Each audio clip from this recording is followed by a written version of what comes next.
வந்திருக்க உங்கள் எல்லாருக்கும் வணக்கம். இன்னைக்கு நம்ம அஸ்திரம் படம் வந்து 7ஆம் தேதி ரிலீஸ் ஆக போகுது. இந்த படத்தோட தயாரிப்பாளர் நம்ம தனா சார் வந்து இங்கே இருக்காங்க. டைரக்டர் அரவிந்த், இந்த படத்துக்கு ஹீரோயினாக நடிக்கிற நிரா இங்கே இருக்காங்க. ஜீவா ரவி சார் ஒரு முக்கியமான கதாபாத்திரத்தில் நடிச்சிருக்காங்க. இந்த படத்தோட கதையும் திரைக்கதையும் நம்ம ஜெகன் பண்ணியிருக்காரு. இது வந்து நம்ம போன வருஷம் ஒரு ஃபேஸ்புக் மூலயமா எனக்கு மெசேஜ் அனுப்பிச்சிருந்து நம்ம அரவிந்த் வந்து இந்த மாதிரி நான் ஒரு படம் டைரக்ட் பண்ண போகிறேன் சார், அதில் நீங்கள் நடித்தா ரொம்ப நல்லாயிருக்கும்னு ஃபீல் பண்ணி என்னை அப்ரோச் பண்ணார். ஃபோன் நம்பர் வாங்கிட்டு ஒரு 3 நாளில் சந்தித்தேன். சந்திக்கும் போது ஜெகனும் அரவிந்தும் கூட வந்திருந்தாங்க ஆஃபீஸ்க்கு. வந்ததுக்கப்புறம் நியூ கமர்ஸாக இருந்தாலும் ஃபஸ்ட்டு கண்டென்ட் என்னென்னு கேட்போம் அப்படின்னு சொல்லி ஃபஸ்ட்டு கதையை கேட்டேன். கதை கேட்டதுக்கப்புறம் ரொம்ப இம்ப்ரெசிவாக இருந்தது. நம்ம எல்லாருமே நிறையா த்ரில்லர்ஸ் பார்த்துருக்கோம், ரொம்ப ரசித்து பார்த்துருக்கோம். இந்த த்ரில்லரில் என்ன அப்படி வித்தியாசம் அப்படின்னு நீங்கள் கேட்டிங்கன்னா, எனக்கு தெரிஞ்சு ஒரு ரிவெஞ்ச் ட்ராமாவை வந்து ஒரு த்ரில்லர் ஃபார்மேட்டில் மர்ஜ் பண்ணியிருக்காங்க. ரொம்ப இன்ட்ரெஸ்டிங்கான ஒரு கான்செப்ட், இன்ட்ரெஸ்டிங்கான ஒரு ஸ்க்ரீன் பிளேயாக இருந்தது. அதுக்கப்புறம் நான் வந்து எனக்கு இருந்த டவுட் வந்து, அரவிந்த் நீங்கள் இப்போது யாரோடையும் ஒர்க் பண்ணதில்லை, இண்டிபெண்டன்ட் ஃபிலிம் மேக்கராக இருந்திருக்கீங்க, but how you going to handle this அப்படின்னு கேட்கும்போது, நிறைய ஷார்ட் ஃபிலிம்ஸ் பண்ணியிருக்கேன் சார். 10 வருஷமாக நானும் இந்த இண்டஸ்ட்ரியில் நிறையா ஃப்ரெண்ட்ஸோட ஒர்க் பண்ணியிருக்கேன், நிறையா ஷூட்டிங் ஸ்பாட் போயிருக்கேன், நிறைய இடங்களில் சின்ன சின்ன படங்களில் நடிச்சிருக்காரு. அதுக்கு வந்து காரணம் வந்து ஒரு எக்ஸ்பீரியன்ஸ் கெயின் பண்ணுங்கிறதுக்காக தான் அதை பண்ணியிருக்காரு. அவரோட பேச்சிலே ஒரு விஷயம் எனக்கு கன்ஃபார்ம் ஆகிடுச்சு, ஒரு நல்ல கான்ஃபிடென்ட்டான ஆளுங்கிறது வந்து எனக்கு அதில் தெரிஞ்சிச்சு. அதுக்கப்புறம் தயாரிப்பாளர் யாருன்னு கேட்கும் போது நம்ம தனா சார் அப்படின்னு சொல்லும்போது அவரையும் சந்தித்தேன். அவர் வந்து சொந்த ஊர் வந்து ஈரோடு. அவரை சந்தித்து பேசும்போது அவர்கிட்ட எனக்கு ரொம்ப பிடிச்ச விஷயம், அது வந்து ரொம்ப ஹார்ட் ஒர்க் பண்ணி, ரொம்ப ஸ்ட்ரகிள் பண்ணி லைஃப்பில் ஒரு ஒரு ஒரு பர்டிகுலரான இடத்த பிடிச்சிருக்காரு வாழ்க்கையில். நிறைய பிஸ்னஸ் இருக்குது அவருக்கு நம்ம ஈரோடில். அவர் என்கிட்ட பேசிகிட்டு இருக்கும் போதே ஒரு விஷயம் என்ன சொன்னார்னா, சார் எங்களுக்கு ஒரே ஒரு ரிக்வெஸ்ட் தான், இந்த படத்தில் நீங்கள் நடித்தா ரொம்ப சிறப்பாக இருக்கும். எங்களோட ஒரு ரிக்வெஸ்ட் வந்து, இந்த படம் வந்து கொடைக்கானலில் ஷூட் பண்ண போகிறோம். அந்த 30 நாளைக்கு நீங்கள் ஒரே ஷெட்யூலில் வந்துட்டு போனால் எங்களுக்கு ரொம்ப சௌரியமாக இருக்கும், ரொம்ப கம்ஃபர்டபுளாக இருக்கும் அப்படின்னு சொன்னார். அப்போ நான் கூட எடுத்து சொன்னேன், இல்லை சார், புது டைரக்டர் நம்ம ஒரேடியாக 30 டேஸ் போகிறத வந்து ஸ்ப்ளிட் பண்ணி 15 டேஸ் போகலாம் அப்படின்னு சொன்னேன். இல்லை சார், எனக்கு ரொம்ப பெரிய நம்பிக்கை இருக்குது டைரக்டர் மேலேயும் அவங்க டீம் மேலேயும். நம்ம ஒரே ஷெட்யூலில் போயிட்டு அதுக்கப்புறம் மிச்சம் இருக்கிற நாட்களில் வந்து சென்னையில் ஷூட் பண்ணிக்கலாம் அப்படின்னு சொல்லும் போது எனக்கு ரொம்ப சர்ப்ரைசிங்காகவும் இருந்தது, ஷாக்காகவும் இருந்தது. என்னடா புது ஒரு ப்ரொடியூசரு இப்படி ஒரு விஷயத்த சொல்கிறாரு அப்படின்னு கேட்கும்போது அப்புறம் நான் வந்து இது கேட்டேன், எப்படி படம் எடுக்க போகிறீங்க, ஃபைனான்ஸ் நம்ம இல்லை சார், சொந்த பணம் போட்டு தான் இந்த படத்தை எடுக்க போகிறேன். நாளைக்கு எந்த காரணத்துக்கும் இந்த படத்தை நிறுத்தக்கூடாது, ஷெட்யூல் பிரேக் ஆகக்கூடாது. பிஸ்னஸ் வந்து நம்ம என்னோட கண்ட்ரோலில் இருக்கணும், நான் விருப்பப்பட்ட மாதிரி இந்த படத்தை நான் ரிலீஸ் பண்ணணும், அதுக்காக தான் நான் என் சொந்த காசையே போடுறேன் அப்படின்னு சொல்லி பேசும்போது எனக்கு ரொம்ப சந்தோஷமாக இருந்தது. ஆக்சுவலாக இவ்வளோ ஒரு நம்பிக்கை வச்சு சொந்த பணம் போட்டு ஒரு படம் எடுக்கிற ஒரு தயாரிப்பாளர் நம்ம சினிமாவில் ரொம்ப கம்மியான ஆளுங்க தான். நிறைய ஃபைனான்சஸை நம்பி தான் இன்றைக்கி தயாரிப்பாளர்கள் படங்கள் எடுத்துகிட்டு இருக்காங்க. அந்த வகையில் படம் ஷூட்டிங் ஸ்டார்ட் ஆகி எந்த இடத்துலையும் பிரேக் ஆகாமல் அந்த ஷெட்யூலை ஒரே ஷெட்யூலில் முடித்து அப்படியே சென்னையில் வந்து எல்லாத்தையும் முடித்து ஒரு போஸ்ட் ப்ரொடக்ஷன் போய் இன்றைக்கி ஒரு படத்தை கொண்டு வந்திருக்காங்கன்னா அதுக்கு முழுக்க காரணம் வந்து ஃபஸ்ட்டு ப்ரொடியூசரோட நம்பிக்கை டைரக்டர் மேலே. அவர் என்ன தான் ப்ரொடியூசராக இருந்தாலும் பணம் போடுறதா இருந்தாலும், but on the set first ஆளாக வந்து நின்று எல்லாத்தையும் சூப்பர்வைஸ் பண்ணி ஆர்கனைஸ் பண்ணி ஒரு இந்த படம் நல்லா வரணும், ஒரு புது யங்ஸ்டர் வந்து டைரக்ட் பண்ணுறாரு, அவரும் நல்லா பண்ணணுங்கிறதுனால டெய்லி ஸ்பாட்டில் இருப்பார். அது எனக்கு ரொம்ப ரொம்ப பிடிச்ச விஷயம். ரெண்டாவது, அரவிந்த் ஆஸ் அ டைரக்டராக, புது டைரக்டராக இருந்தாலும் அவரோட எக்ஸ்பீரியன்ஸ், அவர் வந்து ஹார்ட் ஒர்க் பண்ணி நிறைய எக்ஸ்பீரியன்ஸை கேதர் பண்ணி ஒரு கார்ப்பரேட் கம்பெனியில் ஒர்க் பண்ணிகிட்டு இருந்ததை வந்து குவிட் பண்ணிவிட்டு முழுக்க இந்த படத்தை பண்ணும்போது நம்ம ஃபுல்லாக கான்சென்ட்ரேட் பண்ணி பண்ணணுங்கிறதுக்காக அவரோட டீம் ஜெகன், தினேஷ், ஸ்ரீனிவாஸ், அப்புறம் விஜய், பிரசன்னா, இவங்க எல்லாருமே வந்து ஐடியில் ஒர்க் பண்ணிக்கிட்டோ இல்லை ஒரு சின்ன பிஸ்னஸ் பண்ணிக்கிட்டோ இருக்காங்க. அரவிந்த் பாலாஜி, இவங்க எல்லாருமே வந்து அவங்கவுங்க வேலைகளெல்லாம் விட்டுட்டு நம்ம ஃப்ரெண்டு டைரக்ட் பண்ணுறாப்புல நம்ம அவருக்கு கம்ப்ளீட்டாக சப்போர்ட்டாக வந்து போய் நிற்கணும் அப்படின்னு சொல்லி எல்லாரும் வந்து அரவிந்த் கூட நின்று சப்போர்ட் பண்ணி அவங்களுக்கும் சினிமா நாலேஜ் இருக்குது. டோட்டலாக இது வரைக்கும் இப்போவும் இங்கே தான் இருக்காங்க அந்த ஃப்ரெண்ட்ஸ் எல்லாருமே. அந்த வகையில் இப்படி ஒரு ஃப்ரெண்ட்ஷிப்பை நான் புதுசாக என் வாழ்க்கையில் நான் சந்திக்கிறேன். ஸோ அரவிந்த் வந்து ரொம்ப லக்கின்னு நினைக்கிறேன் இப்படி ஒரு ஃப்ரெண்ட்ஸ் வந்து அமைஞ்சிருக்கிறது. அதே மாதிரி ஆஸ் அ டேரக்டராக நான் ஃபஸ்ட்டு 2 days 3 days பார்க்கும் போது ஒரு ப்ரொஃபஷ்னல் டைரக்டர் ஏற்கனவே 2 படம் 3 படம் பண்ண மாதிரி ஒரு ஆர்கனைசேஷனாக இருக்கட்டும், காலிங் த ஷாட்ஸாக இருக்கட்டும், எக்ஸ்ட்ராக்ஷன் ஆஃப் பர்ஃபார்மன்ஸாக இருக்கட்டும், எல்லாமே வந்து ரொம்ப ப்ரொஃபஷ்னலாக ஹேண்டில் பண்ணாப்புல. அந்த வகையில் வந்து எனக்கு ரொம்ப ரொம்ப ஹாப்பியாக இருந்தது. பிகாஸ் எனக்கும் இது ரொம்ப முக்கியமான படம். ஏன்னா வாரிசுக்கு அப்புறம் எனக்கு திருப்பி ஒரு கம்பேக் மாதிரி இருந்தது வாரிசு. அதுக்கப்புறம் நம்ம ரொம்ப கவனமாக படங்களை செலக்ட் பண்ணி நல்ல டேரக்டர்ஸ் கூட ஒர்க் பண்ணுங்கிற ஒரு எண்ணத்தில் இருக்கும்போது இந்த படம் அரவிந்த் பண்ணுறதுல எனக்கு ரொம்ப சந்தோஷமாக இருந்தது. அதே நேரத்தில் ஜகன் இந்த படத்தோட ஸ்டோரி ஸ்க்ரீன் பிளே எழுதியிருக்காப்புல. பார்க்குறதுக்கு ரொம்ப சுட்டி சின்ன பையன் மாதிரி தெரியுறான். பட்டு பயங்கரமான பிரெய்னி ஃபெலோ, ரொம்ப நாலேஜான பர்சன். அவன் ஆக்சுவலாக நிறைய படங்கள் பார்ப்பாரான்னு தெரியல. ஸ்க்ரீன் பிளேயில் வந்து எந்த டீவியேஷனும் இல்லாமல் பாயிண்ட் 1லேருந்து எடுத்துகிட்டு போய் கம்ப்ளீட்டாக only what the film requires, what this movie ரிக்வயர்ஸுங்கிறத ஸ்க்ரீன் பிளே பண்ணியிருக்காரு. பொதுவாக வந்து காமெடி வச்சுக்கலாம், சாங் ஸ்க்ரீன் பிளே டைட்டாக இருக்கும். அதே மாதிரி நான் சொன்ன மாதிரி ரிவெஞ்ச் ட்ராமாவில் ஒரு த்ரில்லர் ஃபார்மேட் அதை மர்ஜ் பண்ணுற பியூட்டி வந்து ஜகன் இதில் ரொம்ப பியூட்டிஃபுல்லாக பண்ணியிருக்காரு. ஒரு அற்புதமான ஒரு மெசேஜும் இதில் இருக்குது. அதை வந்து நம்ம நிழல் ரவி சார் ஒரு முக்கியமான கதாபாத்திரத்தில் நடிச்சிருக்காரு. அவர் ஏதோ ஒரு ஷூட்டிங்கில் இருக்கார், இன்றைக்கி வர முடியல. அதுவும் வந்து பியூட்டிஃபுல்லாக பெர்ஃபார்ம் பண்ணியிருக்காரு. அந்த மெசேஜ் அந்த படத்தில் நீங்கள் பார்க்கும்போது நீங்கள் எல்லாருமே அதை ஒத்துப்பீங்க. ஆமாம், இது உண்மை தான் அப்படிங்கிற இந்த இதில் வந்து மாற்றமே இல்லை. கம்மிங் டு ரஞ்சித் வந்து ஃபஸ்ட்டு இதில் நடிக்கிறாரு. நல்ல ரோல் படம் முழுக்க இருப்பார். 20 days ஒர்க் ஷாப் பண்ணி ரிஹர்சல் பண்ணி ஸ்பாட்டில் டிஸ்கஷன் இருக்கக்கூடாது, எதுவுமே கன்ஃபியூஷன் வரக்கூடாதுங்கிறதுனால அவருக்கும் வந்து ஒரு ஹோம்ஒர்க்லாம் பண்ணி ஒர்க் ஷாப்லாம் பண்ணி கூட்டிகிட்டு வந்து நான் கடைசியாக படம் பார்க்கும்போது யாருக்குமே இது ஒரு நியூ கம்மராக தெரியல, ரொம்ப யதார்த்தமாக நடிச்சிருந்தார். So all the best Ranjith for your debut. And of course நம்ம ஜீவா ரவி சாரை பற்றி நான் சொல்லணும்னு அவசியமே இல்லை. எத்தனையோ படங்களில் சிறப்பாக நடிச்சிருக்காரு. சில படங்களில் வந்து சில காட்சிகளில் வந்து அற்புதமாக அவரோட எமோஷன்ஸை வெளிப்படுத்திருக்காரு. அதே மாதிரி இந்த படத்துலேயும் அவருக்கு வந்து கொடுத்த ரோலை அவர் அண்டர்ஸ்டாண்ட் பண்ணி ஜேம்ஸுங்கிற கேரக்டர்னு நினைக்கிறேன், கரெக்டாக சார்? கரெக்ட். ஜேம்ஸுங்கிற கேரக்டரை பியூட்டிஃபுல்லாக புரிஞ்சு அதுக்கு எந்த அளவுக்கு என்ன மீட்டரில் பெர்ஃபார்ம் பண்ணால் டெலிவர் ஆகும், கன்வே ஆகுங்கிறத ரொம்ப அற்புதமாக பண்ணியிருக்காரு. அதில் ஒரு எமோஷ்னல் சீனை வேற ரொம்ப பியூட்டிஃபுல்லாக ஆக்ட் பண்ணியிருக்காரு.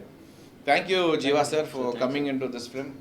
கடைசியாக வேறு யாரும் இல்லை, நம்ம ஹீரோயின் நிரா. இவங்க வந்து டெலிவிஷன்லேருந்து மாடலிங் போயிருக்காங்க. மாடலிங்கில் யூஎஸ்லலாம் போய் கவர் பேஜ்லலாம் அப்பியர் ஆகியிருக்காங்க. பட் எங்களுக்கு என்னென்னா ஒரு நீ போதும் அப்படின்னு ஒரு மியூசிக் ஆல்பம் லான்ச் ஆச்சு. அந்த லான்ச் ஆல்பம் பார்த்ததுக்கப்புறம் தான் நான் அரவிந்த் சார்கிட்ட சொன்னேன், இந்த மாதிரி நம்ம படத்துக்கு கரெக்டாக இருப்பாங்களான்னு பாருங்கள். பிகாஸ் நீங்களும் புதுசு, நீங்கள் புது ஃபேஸுக்கு போகிறத விட ஒரு எக்ஸ்பீரியன்ஸ்டான, அதாவது இதுக்கு முன்னாடி மாடலிங் பண்ணியிருக்காங்கன்னா கண்டிப்பாக ஸ்டேஜ் ஃபியர் இருக்காது, க்ரௌட் ஃபியர் இருக்காது, கேமரா ஃபியர் இருக்காது. அதுக்கப்புறம் ஒரு மியூசிக் ஆல்பம் போய் யூஎஸில் தனியாக அவங்களே ப்ரொடியூஸ் பண்ணி ஷூட் பண்ணி எடுத்துகிட்டு வந்திருக்காங்கன்னா தட் ஷோஸ் அவங்க எவ்வளோ டெடிக்கேட்டடாக இருக்காங்க, அவங்க எவ்வளோ லைஃப்பில் முன்னேறணுங்கிற ஒரு எண்ணத்தோடு இருக்காங்கங்கிறத புரிஞ்சுக்கிட்டு அதை நம்ம சொன்னோம். அரவிந்த் சாரும் அதை பார்த்து நம்ம படத்துக்கு இவங்க கரெக்டாக இருப்பாங்க சார் அப்படின்னு சொல்லி அவங்கள சூஸ் பண்ணி கொண்டு வந்து அஃப்கோர்ஸ் அவங்க ரோலை வந்து அவங்க பியூட்டிஃபுல்லாக பர்ஃபார்ம் பண்ணியிருக்காங்க. My best wishes for Nira. இந்த படத்துக்கு அப்புறம் நீங்கள் நிறையா படங்கள் பண்ணணும், நல்லபடியாக ஃப்ளரிஷ்டாக ஒரு பெரிய ஹீரோயின் ஆகணும்.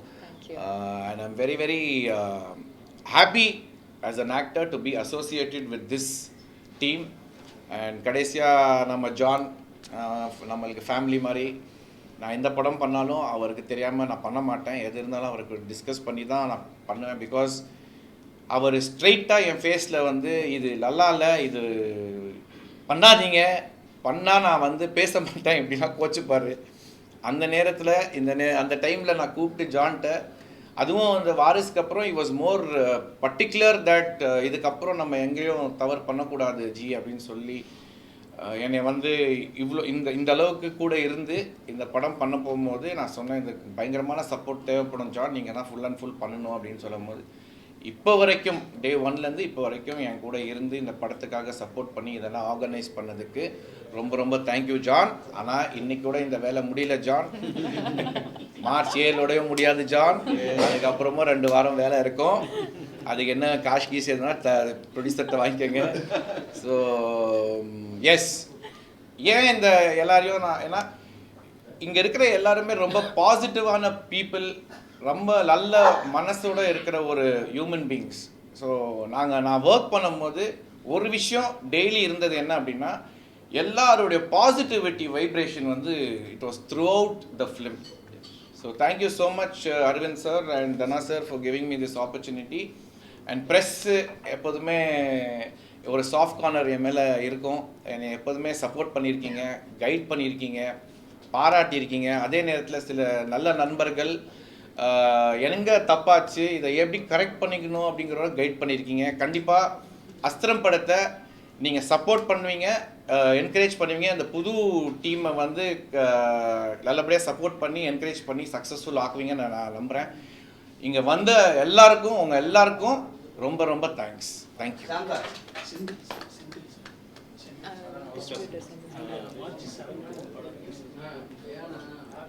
ஒரு முக்கியமான விஷயம் என்ன அப்படின்னா, இந்த படத்தை முடித்ததுக்கப்புறம் ஒரு 2 டிஸ்ட்ரிபியூட்டர்ஸ் படம் பார்த்தாங்க. அதில் ஒரு டிஸ்ட்ரிபியூட்டர் பேர் வேண்டாம், ஒரு பெரிய அமௌண்ட் கொடுத்து நம்ம தனா சார்கிட்ட என்ன சொன்னார்னா, நான் இந்த அமௌண்ட்டை கொடுத்து இந்த படத்தை எடுத்துக்கிறேன், அப்புறம் என்னங்கிறத பார்ப்போம் அப்படிலாம் சொல்லும் போது தனா சார் வந்து வேணாம், இது இப்படி பண்ணக்கூடாது, இது ஒரு நல்ல டிஸ்ட்ரிபியூட்டர் படம், இந்த படத்தை பண்ணணும் அப்படின்னு சொல்லி 2-3 பேரை வேணான்னு சொல்லி கடைசியாக நம்ம செந்தில் சார் படம் பார்த்துட்டு ரொம்ப அப்ரிஷியேட் பண்ணி அவருக்கு அந்த கண்டென்ட் ரொம்ப பிடிச்சிருந்தது. அவருக்கு ஓவராலாக ஒரு கேமரா ஒர்க்கும் ரொம்ப பிடிச்சிருந்தது. இன்றைக்கி கல்யாண் வரலன்னு நினைக்கிறேன், அவரும் ரொம்ப சிறப்பாக இதில் வந்து சினிமாட்டோகிராஃபி பண்ணியிருக்காரு. எங்கள் டீமை சப்போர்ட் பண்ணி இந்த படத்தை தமிழ் தியேட்டர்கள் எடுத்து ரிலீஸ் பண்ணுற செந்தில் சாருக்கு இந்த நேரத்தில் ரொம்ப ரொம்ப நன்றி. And yes, thank you so much for coming. Thank you. Astram இது எங்களோட ஃபஸ்ட் படம். டேரக்டருக்காகட்டும், எனக்காகட்டும், ஹீரோயின் மேம், ப்ரொடியூசர் சார், ப்ரொடியூசரோட பையன் எல்லாருக்கும். ஸோ இது ஒரு இன்டென்ஸான த்ரில்லர், ஒரு புதுசாக ஒரு ட்ரை ஸ்க்ரீன் ப்ளேயில் பண்ணியிருக்கேன். டேரக்டர் சப்போர்ட்டோட ஷாம் சார் ரொம்ப நல்லா ஆக்ட் பண்ணியிருக்காரு, ஒரு சட்டிலான பர்ஃபார்மன்ஸ் கொடுத்துருக்காரு. ப்ரொடியூசர்கிட்ட இருந்தும் அவரோட பையன்கிட்ட இருந்தும் ரொம்ப பெரிய சப்போர்ட் கிடச்சிருக்கு. ஹீரோயின் மேம் ரொம்ப நல்லா ஆக்ட் பண்ணியிருக்காங்க, அவங்களும் ஒரு சட்டிலான பர்ஃபார்மன்ஸ் கொடுத்துருக்காங்க. ஸோ ஹீரோயின்னாலே இந்த கிரிஞ்ச் அப்படின்ற ஒரு விஷயம் இருக்கும், அது இல்லை அவங்கக்கிட்ட. ஸோ அதனால் தைரியமாக அந்த படத்தை பார்க்கலாம். ஜீவா ரவி சார் வந்து டேரக்டர்ஸ் ஆக்டர் அப்படின்னு சொல்லலாம். எத்தனை வாட்டி டேக் கேட்டாலும், டேரக்டர் கேட்டாலும் அதை சலிக்காமல் பண்ணுவார். ஸோ அவரும் ரொம்ப ஒரு நல்ல ரோல் ஒன்று பண்ணியிருக்காரு. தேங்க்யூ ஸோ மச் சார் உங்களுடைய சப்போர்ட்டுக்கு. அண்ட் மார்ச் 7 படம் ரிலீஸ் ஆகுது, நீங்களாம் பார்த்து சப்போர்ட் பண்ணணும். தேங்க்யூ. அரவிந்துக்கு மட்டும் இல்லை, எனக்கும் இதுதான் ஃபஸ்ட்டு படம். இன்னும் ஒரு படம் அப்படி நினச்சி போனால் தான் அங்கே ஏதாவது பண்ண முடியும். அண்ட் ஒருவர் வந்து ரொம்ப சந்தோஷம்னா 2 பக்கம் வந்து 2 பெரிய பர்ஃபார்மர்ஸ், 2 பெரிய சீனியர்ஸ். ஒன்று ஷாம் சார் இந்த பக்கம், அந்த பக்கம் நெல்லுகட் ரவி சார். பட் ஷாம் சாரோட நடிக்கிறதுக்கு எனக்கு பிளெஸ்ஸிங் இல்லை இந்த படத்தில். ஸோ காம்பினேஷன் இல்லை. ரவியனோட நடிச்சிட்டேன், ஒரு 2 சீன் 3 சீன் பண்ணோம். ஸோ அது ஒரு குறிப்பிட்ட ஒரு குடும்பமாக அதை நடித்து முடிச்சிட்டோம். ஹீரோயின் கூட நடிக்கிறதுக்கும் காம்பினேஷன் இல்லை. பட் இருந்தாலும் எனக்கு வந்து நார்மலாக வந்து ஒரு அப்பா ரோல் தான் இந்த படத்தில். பட் ஒரு டிஃப்ரெண்ட்டான அப்பாவை நீங்கள் பார்ப்பீங்க, ஒரு எமோஷ்னல் ஃபாதர். எனக்கு ரொம்ப பிடிச்சது. அதுக்கு அரவிந்துக்கும் ப்ரொடியூசர் சாருக்கும் ரொம்ப தேங்க்ஸ் சொல்லிக்கிறேன். ஸோ கொடைக்கானலில் நாங்கள் இருந்த அந்த 8 நாளோ 9 நாளோ வந்து எனக்கு ரொம்ப என்ஜாயபிள். மிருதனுக்கு அப்புறம் இது ஒரு பெரிய மெமரி எனக்கு இருக்கும். அண்ட் சமீபத்தில் அந்த விடாமுயற்சி பண்ண 13 நாள் பேங்காக்கில் இருந்தேன். அந்த ஹாப்பினஸ் வந்து எனக்கு இருந்தது வந்து ரொம்ப சூப்பராக இருந்தது. அதை விட ஒரு 10 மடங்கு ஹாப்பினஸ் வந்து எனக்கு இந்த டீம் கொடுத்தாங்க. அந்த ப்ரொடியூசர்ஸ் சரி, ஆக்டர்ஸ் சரி, எல்லாருமே கொடுத்தாங்க. அண்ட் அவர் சொன்னார், நிறைய எவ்வளோ டேக் கேட்டாலும் கொடுத்துருவாங்கன்னு. அவ்வளோ டேக் வாங்கியிருக்கோன்னு தான் அர்த்தம், வேறு ஒன்றுமே இல்லை. அண்ட் மொரோவர் வந்து it's a very nice movie. And Shaam சாரை வந்து ஆக்ட் பண்ணும்போது நான் போய் உட்காந்து அங்கே 2 days நான் போய் உட்காந்து பார்ப்பேன். ஏன்னா ஒரு சீனியர் பர்ஃபார்ம் பண்ணும்போது அவங்ககிட்ட நிறைய விஷயம் எடுத்துக்கலாம். ஸோ ஷாம் சார்கிட்ட நிறைய விஷயங்கள் எடுத்திருக்கேன். நான் சொல்ல மாட்டேன் என்னென்னு, அவரோட காம்பினேஷன் தான் இல்லை. But I have taken lot of things, நிறைய லேர்னிங் எடுத்திருக்கேன். அண்ட் ரவியனோட நிறைய விஷயங்கள் நான் பண்ணியிருக்கேன். அண்ட் ஐ வெல்கம் நீரா தமிழ் இண்டஸ்ட்ரி. தமிழ் பொண்ணு, அதுவும் திண்டுக்கல் பொண்ணு, கரெக்டாக. ஸோ வெரி ஹாப்பி எனக்கு. நம்ம ஒரு தமிழ் பொண்ணு வந்து இன்ட்ரடியூஸ் பண்ணுறது வந்து அரவிந்துக்கு தான் அந்த பெருமை போய் சேரும். அண்ட் மெயினாக ஷாம் சாருக்கு தான் அந்த கிரெடிட் போகும். You very happy for that. And producer வந்து ஆக்சுவலி ஃபஸ்ட்டு அவர் ப்ரொடியூசர்னு எனக்கு தெரியவே இல்லை. ஸ்பாட்டில் சாதாரணமாக நின்றுருந்தார். சார் கொஞ்சம் அப்படி தள்ளுங்க சார் நம்ம சொல்லிட்டு போயிட்டேன். சார் அவர் தான் சார் ப்ரொடியூசர், சம்பளம் வராது சார் போங்க அப்படின்னு. அதுக்கப்புறம் தான் போயிட்டு சார் ஐம் வெரி சாரிண்ணா. எதுக்கு சொல்ல வரேன்னா, அவரும் எளிமையான மக்கள் அங்கே இருந்தது ஃபுல்லாக. அண்ட் கொடைக்கானலில் நம்மள எல்லாருமே அவங்க வீட்டில் பார்த்துக்கிற மாதிரி எங்களை பார்த்துக்கிட்டாங்க. எந்த வித குறையும் இல்லை. அண்ட் இதில் ஒருத்தரை பற்றி மட்டும் நான் சொல்லணும் வரணும். ஹாஜி முகமதுன்னு சொல்லி மேனேஜர் ஒருத்தர் இருந்தார். அவர் ஃபுல் அண்ட் ஃபுல் அவருக்கு வந்து நான் ரொம்ப தேங்க்ஸ் சொல்கிறேன். நிறைய ஓட்டம் ஓடினார் அண்ட் பண்ணார், எல்லாமே பண்ணாங்க. ஸோ அவர் வந்து நீங்கள் இல்லை இருக்காரா இல்லைன்னு தெரியல, பட் அவருக்கு ரொம்ப தேங்க்ஸ் சொல்லணும். And more over the technicians இந்த படத்தில் இருக்கவங்க எல்லாமே சூப்பர் டெக்னீஷியன்ஸ். எல்லாருக்கும் என் மனமார்ந்த வாழ்த்துக்கள். அண்ட் ஷாம் சார் அவரோட கம்பேக் வந்து வாரிசுலேயே வந்து அவர் கம்பேக் இல்லை, எப்போவோ அவர் வந்துட்டார், திருப்பி அவர் வரணுன்றதே இல்லை. ஷாம் சார்னால் எல்லாருக்குமே தெரியும். ஸோ அவரோட நிழலில் இந்த படம் அவரோட ஷோல்டரில் இருக்குது. ஸோ நாங்கள்லாம் அவரோட சேர்ந்து ட்ராவல் பண்ணி அண்ட் அஸ்திரம் உங்கள் தயவோட உங்களோட சப்போர்ட்டோட பெரிய ஒரு வெற்றி பெறுன்ற ஹெல்த்தியான ஒரு வெற்றி வந்து மக்கள் வந்து இது கண்டிப்பாக கொடுப்பாங்கன்ற நம்பிக்கை எங்களுக்கு இருக்குது. நீங்களும் உங்களை ஆதரவை கொடுங்க. ரொம்ப நன்றி. Happy happy happy. Thank you. Aravind Rajagopal Astram படத்தை இயக்கியிருக்கேன். மிஸ்டர் ஜெகன் என்னோட தம்பி, அவர் தான் ஸ்டோரி அண்ட் ஸ்க்ரீன் ப்ளே பண்ணியிருக்காரு. இது ஒரு சரியல் மொமெண்ட் மாதிரி தான் இருக்குது. ஏன்னா எல்லார் மாதிரியும் சினிமா ஆசைப்பட்டு முயற்சி பண்ணி ஒரு கார்ப்பரேட் கம்பெனியில் ஒர்க் பண்ணிவிட்டு பேரலாக ஷார்ட் ஃபிலிம்ஸ் பண்ணிவிட்டு இண்டிபெண்டன்ட் ஃபிலிம் கிடைக்கிறதெல்லாம் பண்ணிவிட்டு குட்டி குட்டியாக நடிச்சுட்டு இன்றைக்கி ஒரு இயக்குனராக இந்த இடத்துல உட்கார்ந்துருக்கேன். அது என்னால் வார்த்தையால் விவரிக்க முடியல இவ்வளோ மீடியா முன்னாடி. ஸோ இது ஜஸ்ட் லைக் தட் நடக்கல. ஒரு 10 வருஷம் ஒரு ட்ராவலுக்கு அப்புறம் முயற்சிக்கு அப்புறம் நடந்திருக்கு. ஸோ எனக்கு இந்த கதையை, ஏன்னா ஜென்ரலாக வந்து ப்ரொடியூசர்ஸ் வந்து கதை சொல்ல போகும்போதே யாரோட அசிஸ்டண்ட்டுன்னு கேட்பாங்க, யார்கிட்ட ஒர்க் பண்ணியிருக்க தம்பி உனக்கு என்ன எக்ஸ்பீரியன்ஸ் இருக்குன்னு கேட்பாங்க. ஆனால் நான் ஃபஸ்ட்டு பார்த்த ஒரு வித்தியாசமான நபர் வந்து தனா சார் தான். ஏன்னா அவரோட சார் ஒரு பிரின்சிபலே வச்சுருக்காரு. அவர் இளம் இயக்குனர்கள் ஒரு 10 பேரை உருவாக்கணுன்றது அவரோட மிகப்பெரிய ஆசையாக இருக்குது. அது எனக்கு தெரிஞ்சு எந்த ப்ரொடியூசரும் இப்படி எனக்கு தெரிஞ்சு நான் சொல்லி கேள்விப்பட்டதில்லை. என்ன எக்ஸ்பீரியன்ஸ் இருக்குது, நீ படம் பண்ணுவியா படம் பண்ண மாட்டியான்ற ஒரு கேள்வி இருக்கும். ஆனால் சார் அந்த கதையை கேட்டதுக்கப்புறம் முழுமையாக நம்பி, எனக்கு வெறும் ஷார்ட் ஃபிலிம் எக்ஸ்பீரியன்ஸ் இருக்குன்னு மட்டும் தான் தெரியும். அவர் எந்த விதமான என்கிட்ட பெரிய உன் ஷார்ட் ஃபிலிமை காமி, உன்னோட ஏதாவது ஒரு 2 சீன் எடுத்துகிட்டு வா அப்படிலாம் எதுவுமே சார் கேட்கவே இல்லை.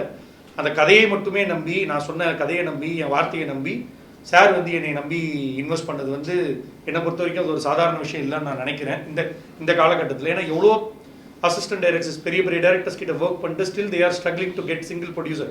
அந்த ஃபஸ்ட்டு படம் வாய்ப்பு கிடைக்கிறது எவ்வளோ கஷ்டன்றது இங்கே இருக்கிற எல்லாருக்கும் தெரியும். அது எனக்கும் இருந்தது. ஆனால் வந்து சார் மூலமாக அந்த வாய்ப்பு கிடச்சி இன்னைக்கு இங்கே உட்காந்துருக்கிறது எனக்கு ரொம்ப சந்தோஷமாக இருக்குது. இந்த சமயத்தில் சாருக்கு ஒரு மிகப்பெரிய நன்றியை தெரிவிச்சுக்கிறேன். ஸோ அவங்களுக்குள்ளவே அவரோட சன் ரஞ்சித் எல்லாமே இந்த படம் உருவாகத்திற்கு ஒரு முக்கிய காரணமாக என்னை நம்பி இது வரைக்கும் நான் கேட்டதெல்லாம் கொடுத்துருக்காங்க. அதனால தான் வந்து இவ்வளோ தூரம் வந்திருக்கு. ஸோ அதையெல்லாம் விட எல்லாமே அமைஞ்சிச்சான ஒரு படத்துக்கு ஒரு ஹீரோ கிடைக்கிறது இன்றைக்கி அதை விட ரொம்ப கஷ்டமான விஷயமா இருக்குது. ஏன்னா சில ஹீரோக்கள் கிட்ட நான் 6 மாதம் கதை சொல்கிறதுக்கெலாம் வந்து ஃபாலோ பண்ணி 6 மாதம்லாம் ஆயிருக்கு அவங்களை மீட் பண்ணி கதை சொல்கிறதுக்கெல்லாம். அப்படி இருக்கும்போது நான் வெறும் சோஷியல் மீடியாவில் ஒரு அமிச்ச மெசேஜை பார்த்துட்டு சார் எனக்கு ரிப்ளை பண்ணி இமீடியட்டாக 2 நாள் என்னை கூப்பிட்டு கதை கேட்டு ஓகே பண்ணி அடுத்த லெவலுக்கு கொண்டு போனார். ஒன்லி சார் அந்த கதை மேலே வச்ச நம்பிக்கையும் என் மேலே வச்ச நம்பிக்கையும் அதை நிறைவேற்றிருக்கேன் நான் நம்புகிறேன் சார். ஸோ இந்த படத்தில் வந்து நான் நன்றி சொல்லணும் அப்படின்னா என் பின்னாடி அவ்வளோ பேர் நின்றுருக்காங்க. நான் பேர் சொல்ல ஆரம்பிச்சேன்னா போயிட்டே இருக்கும். ஆனால் எனக்கு அவ்வளோ பெரிய சப்போர்ட்டை வந்து, ஏன்னா எனக்கு எந்த வித சினிமா பேக்ரவுண்டும் கிடையாது. ஒன்லி ஒரு ஐடி கம்பெனியில் வேலை பார்த்துட்டு ஒரு சினிமா ஆசையில் வந்த ஒரு ஆள் தான் நான், சாதாரண ஆள் தான். அப்படி இருக்கிறவனுக்கு கூட வந்து அவ்வளோ பேர் வந்து எனக்கு வந்து என் டைரக்ஷன் டீமில் வந்து சப்போர்ட் பண்ணியிருக்காங்க. என்னோட அசோசியேட் டைரக்டர்ஸ் எல்லாமே அவங்களுக்கு சினிமா நாலேஜ் இருக்க தவிர அவங்களுமே எங்கேயும் ஒர்க் பண்ணதே கிடையாது. என் கூட ஷார்ட் ஃபிலிம் பண்ண அனுபவம் மட்டுமே. அந்த அனுபவத்தை வச்சு மட்டும் என் கூட அவ்வளோ பேர் வந்து நின்றுருக்காங்க. அவங்களோட உழைப்பு வந்து வார்த்தையால் சொல்ல முடியாது, அவ்வளோ தூரம் எனக்கு சப்போர்ட் பண்ணியிருக்காங்க. ஸோ அவங்களுக்கு இந்த சமயத்தில் எனக்கு மிகப்பெரிய சாரே ஆல்ரெடி எல்லார் பேருமே சொல்லிட்டாரு. அவங்களுக்கு என்னோட மிகப்பெரிய நன்றியை தெரிவிச்சுக்கிறேன். மிஸ்டர் ஜெகன் என்னை நம்பி என் தம்பி கதையை கொடுத்தாரு. அந்த கதையை வந்து நாங்கள் எல்லாருமே சேர்ந்து முழுமையாக வேலை பார்த்து நல்லா பண்ணியிருக்கோம் நம்புகிறோம். அண்ட் ஜீவாரவி சாரை பற்றி சொன்னார். ஒரு டேக் எனக்கு ஸ்டில் டைம் இல்லை. ஒரே டைமில் 5 ஷர்ட் மாற்றணும், 5 ஷர்ட் மாற்றணும்.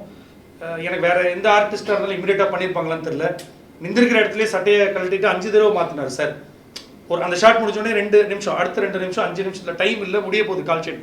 ஸோ சார் அதை நான் மறக்கவே மாட்டேன் சார், சீரியஸாக. ஏன்னா அவ்வளோ பெரிய சப்போர்ட் எல்லாருமே, நேல்கள் ரவி சாராக இருக்கட்டும், ஜீவா ரவி சாராக இருக்கட்டும், இப்போ ஹீரோயின் பற்றி வருவோம், எல்லாருமே அவ்வளோ பெரிய சப்போர்ட் கொடுத்துருக்காங்க. மேமும் கதை கேட்ட நாள்ல இருந்து இன்னி வரைக்கும் எந்தவித எதிர்பார்ப்பும் இல்லாமல் இந்த கதையை மட்டுமே எங்களுக்கு முழு ஆதரவு கொடுத்துருக்காங்க நிரா மேம். அவங்களுக்கும் இந்த படம் ஒரு முக்கியமான படமாக இருக்கும் நான் நம்புகிறேன்.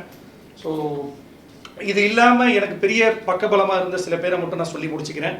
என்னோட கேமராமேன் மிஸ்டர் கல்யாண் டிஓபி. இன்னைக்கு படம் ட்ரெய்லர் நீங்கள் பார்த்துருப்பீங்க. அந்த ட்ரெய்லரோட விஷுவல் கிராண்டியர் கொடைக்கானல். ஏன்னா நான் புதுசுன்றதுனால நான் ஒரு விஷயம் ரொம்ப தெளிவாக இருந்தேன். சார்கிட்ட ஒரு விஷயம் சொல்லிட்டேன், சார் நான் புதுசு, நான் என் ஃப்ரெண்ட்ஸ் நிறைய கேமராமேன் இருக்காங்க, நான் யாரையும் கூப்பிட்டு படம் பண்ண மாட்டேன் சார், ஏன்னா முதல் படம் நான் கரெக்டாக பண்ணணும், அதனால் நான் கொஞ்சம் எக்ஸ்பீரியன்ஸ்டு டெக்னீஷியன் தான் சார் போவேன் அப்படின்னு சொன்னதுக்கு சார் அதுக்கான விஷயங்கள் எல்லாமே ஏற்பாடு பண்ணி கொடுத்தாரு. நான் கேட்டது எல்லாமே.